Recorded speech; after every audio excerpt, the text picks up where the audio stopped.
Hello bachon, so let's understand the question first. The question says a vertical closed cylinder is separated in two parts by a frictionless piston of mass m and negligible thickness. The piston is free to move along the length of the cylinder. The length of the cylinder above the piston is I1 and below the cylinder is I2, which is given to us, and I1 is greater than I2, it is mentioned. Each part of the cylinder contained n moles of an ideal gas at equal temperature T. If the piston is stationary, its mass m will be given by, you can take acceleration due to gravity as g and r is the gas constant. So बच्चों let us first understand the situation with a diagram. एक diagram की help से हम situation को समझने की कोशिश करते हैं. ये हमारा सिलेंडर है बच्चों, और इस सिलेंडर के अंदर एक पिस्टन है, friction less piston of mass m. इस तरीके से ये हम पिस्टन ले लेते हैं. हमको यहाँ पर बच्चों पिस्टन के ऊपर की जो लेंथ है, ये हमारा पिस्टन है. पिस्टन की ऊपर की लेंथ जो है डेट इज I1 एंड नीचे की जो लेंथ है that is I2 and I1 is greater than I2 हम देख सकते हैं यहाँ पे.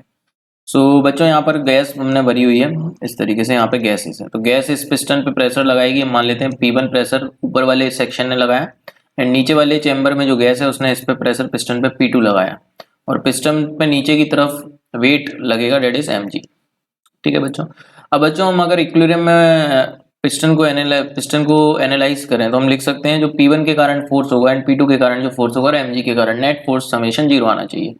सो हम लिख सकते हैं बच्चों वर्टिकली डाउनवर्ड डायरेक्शन में फोर्स कितना होगा, P1 into A pressure into area plus mg equals P2 into A vertically upward direction में. क्रॉस सेक्शन एरिया को यहाँ पे हमने ए ले लिया है बच्चों. अब यहाँ पर बच्चों हमसे पूछा गया है कि पिस्टन इज स्टेशनरी, तो मास बताओ पिस्टन का. तो हम देख सकते हैं मास पिस्टन का कितना आ गया, mg. हम लिख सकते हैं P2 माइनस P1 इंटू ए. सो मास को कैसे लिख सकते हैं बच्चों, P2 माइनस P1 ए अपॉन जी. तो mass can be written as P2 minus P1 into A upon G. अब बच्चों यहाँ पे हमको प्रेशर के टर्म्स में आंसर्स नहीं दिए हुए हैं, हमको टेम्परेचर, नंबर ऑफ मोल्स और गैस जी के टर्म्स में आंसर्स दिए हुए हैं एंड I1 एंड I2.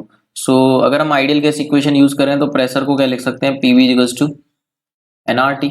सो बच्चों हम प्रेशर को क्या लिख सकते हैं, nRT अपॉन वॉल्यूम, और वॉल्यूम को बच्चों क्या लिख सकते हैं, एरिया इंटू लेंथ. तो ये हो जाएगा nRT upon A into L.